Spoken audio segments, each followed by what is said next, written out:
প্রশাসনের পক্ষে এমনকি সামনে এগিয়ে এসে, মানে জেলা প্রশাসক কোথায়, কিংবা সেই মধুখালী উপজেলার উপজেলা প্রশাসন কোথায়, কোথায় স্বরাষ্ট্রমন্ত্রীর র্যাব বাহিনী, পুলিশ বাহিনী কোথায়, তারা যারা আওয়ামী লীগের কর্মসূচি প্রতিহত করতে সদা সতর্ক অবস্থায় ছিল, তারা সকলেই তার মানে সে সময় মহাসড়কে অবরোধকারীদের ক্ষোভ, বিক্ষোভ এবং ঐক্যবদ্ধ শক্তির সামনে অসহায় বোধ করছিলেন এবং কেউই সামনে এগিয়ে যেতে পারেন নাই।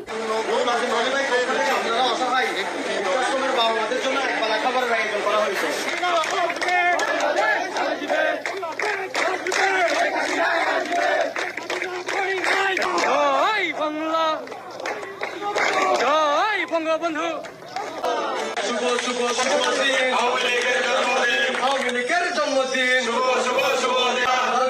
শুভেচ্ছা ভাইয়ের পক্ষ থেকে।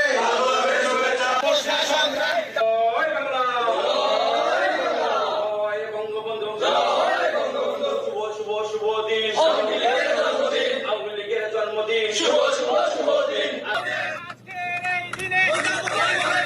আওয়ামী লীগের প্রতিষ্ঠাবার্ষিকী পালন ও তা প্রতিহত করার ঘোষণাকে কেন্দ্র করে সারা দেশে এক অভূতপূর্ব রাজনৈতিক উত্তেজনা তৈরি হয়েছে।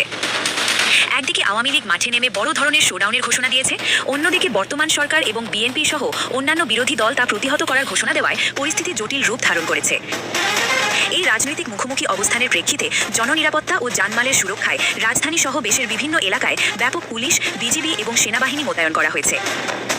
একটি নির্বাচিত ও গণতান্ত্রিক সরকারের আমলে এভাবে সেনাবাহিনী মাঠে নামানোর ঘটনাটি দেশের ভেতর যেমন আলোচনার জন্ম দিয়েছে, তেমনি আন্তর্জাতিক মহলেরও নজর কেড়েছে।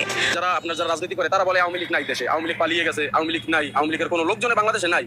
তাহলে সেক্ষেত্রে একটা আওয়ামী লীগের প্রতিষ্ঠাবার্ষিকী উপলক্ষে 18,000 পুলিশ আপনার মোতায়েন করা হয়েছে এবং আবার দেখলাম আমরা খবরে যে 6টা জেলায় সেনা মোতায়েন করা হয়েছে। কারণ কি? কিন্তু সেটা আওয়ামী লীগ নাই। তাহলে এত সেনা মোতায়েন 6টা জেলায় কিসের জন্য? 18,000 পুলিশ আপনার যেখানে 2টা লোক আপনার ব্যানার ধরার আওয়ামী লীগের বাংলাদেশে নাই, মানে 18,000 পুলিশ কিসের জন্য আপনার যাই মোতায়েন করা হলো? এটা নিয়ে এত আতঙ্ক কিসের, এত ভয় কিসের?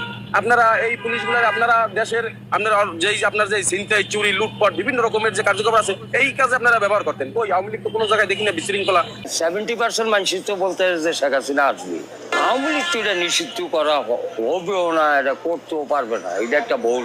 তাদের পার্টি অফিস, তারপর বিভিন্ন কার্যালয় থাকছে, এটা তো করছে ওই যে জুলাই আন্দোলনের নাম দিয়ে একটা দুর্ঘটনা ঘটাচ্ছে। ওই ডক্টর ইউনূস আসছিল সুদ করতে, আমেরিকার সাথে একটা কি লেনদেন করে দেয় না। হাসিনা এই দেশের এক চুল কোনো কানে বিক্রি করে নাই। তে ওই কক্সবাজারের জায়গা দিয়ে দিছে, কোন জায়গা দিয়ে দিছে